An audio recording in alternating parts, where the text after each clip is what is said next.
जीवसे तान्पूर्वया निमिता हो महे भया भगं मित्रमदितिं दशमद्रिदं अजमनं करुणमासाममश्विनं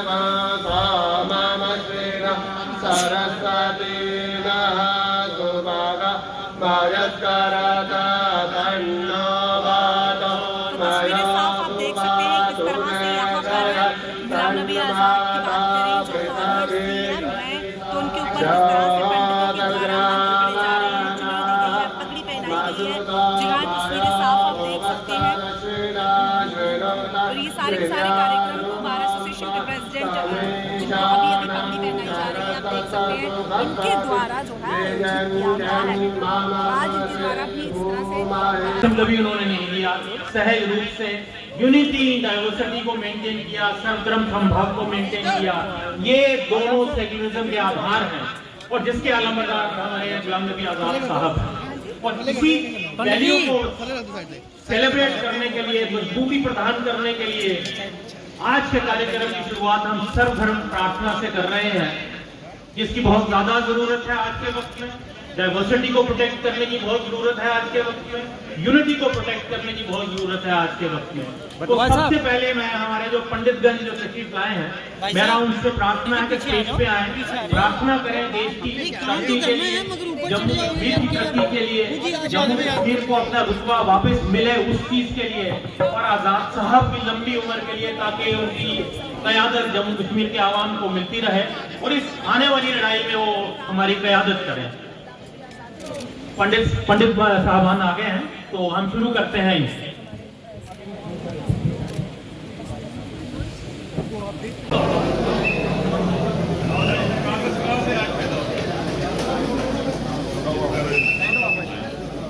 आओ जी, एक सेकंड साइड हो जाओ।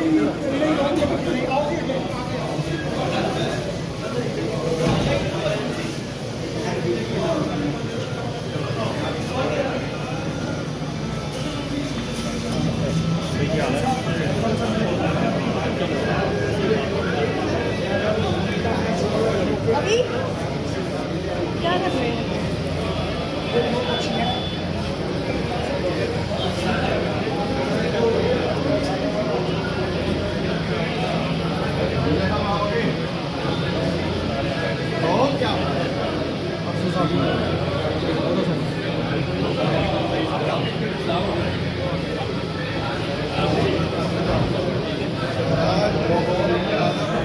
स्कूल में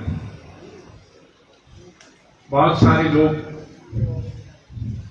यहाँ मेरे को जानते हैं। मैं यूथ कांग्रेस में था, मंत्री बन गया इंदिरा गांधी के साथ, राजीव गांधी के साथ, हर कांग्रेसी ब्रांच के साथ, जनरल सेक्रेटरी, राज, चीफ मिनिस्टर। लेकिन बहुत कम लोग जानते हैं कि मेरी शुरुआत कांग्रेस से नहीं हुई। मेरी शुरुआत एक ऐसे इंसान से हुई जो मेरे अंदर घुस गया। उसका नाम है father of the nation, Mahatma Gandhi. और मैं जब इस राजनीति के दौर में आया तो मैं इंसान के दौर में आया, क्योंकि मेरा आज भी सोचना है और मानना है, गांधी सबसे बड़ा हिंदू था, लेकिन गांधी ही सबसे बड़ा सेकुलरिस्ट।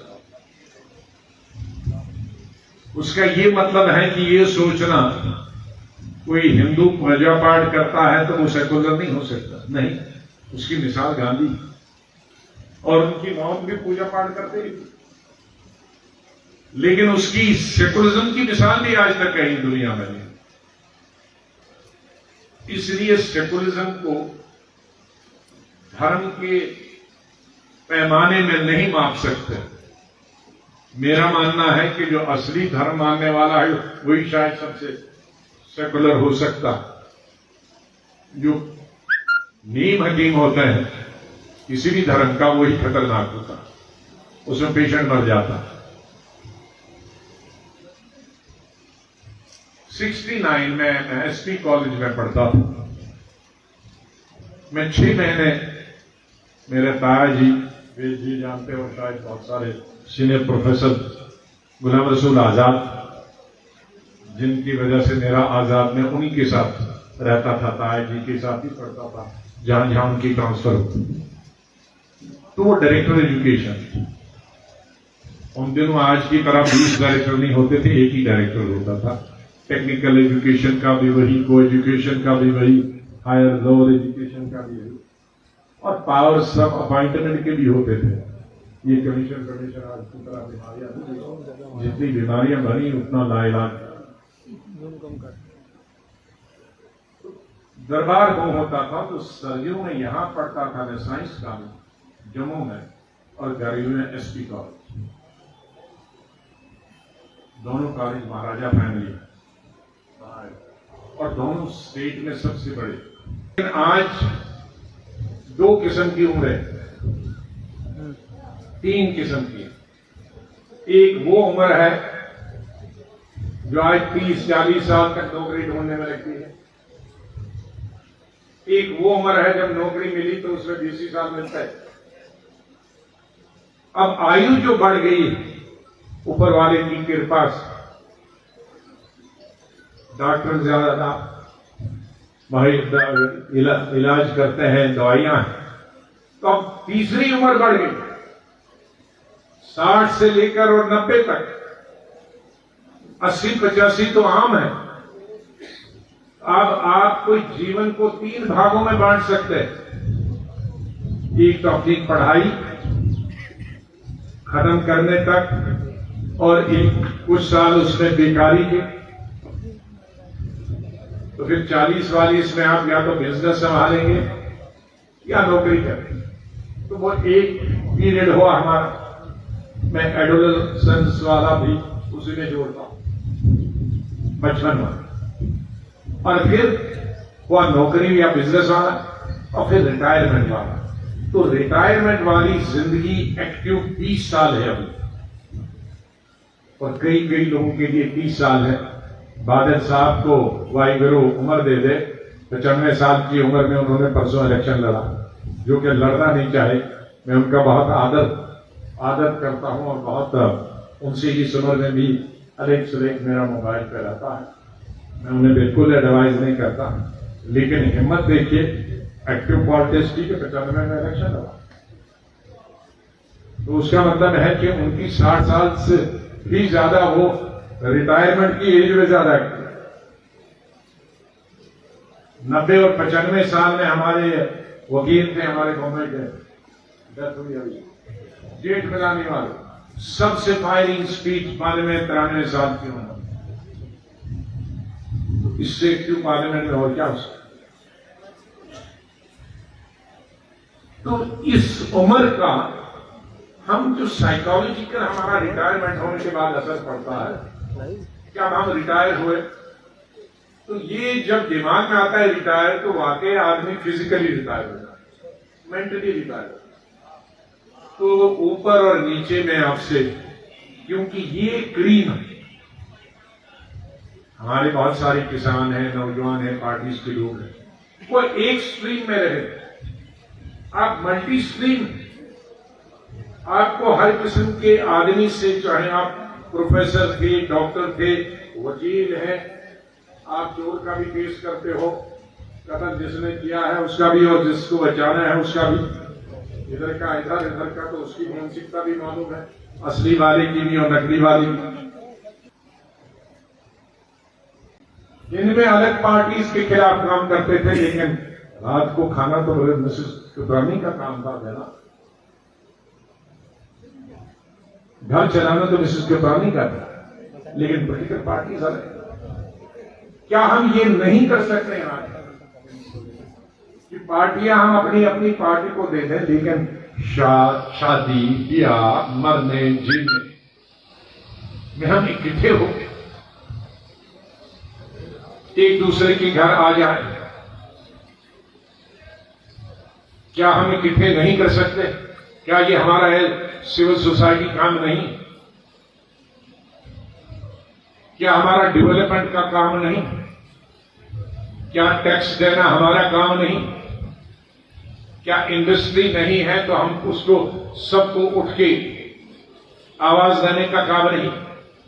अन्याय हो जाए वो किसी भी धर्म का और जाति का हो, क्या ये हमारा काम नहीं है कि धर्म जाति अपनी जाए लेकिन अन्याय नहीं होने दें? एक ऐसी घटना हुई थी कुछ साल पहले, एक गुजर लड़की का रेप हुआ, मार दिया। कुछ लोग जब उनको पकड़ने गए तो कुछ उल्टे के लोग उनको बचाने गए, जिनको सबसे पहले जाना था चाहे था न्याय देना, लेकिन हिंदुस्तान खड़ा हुआ।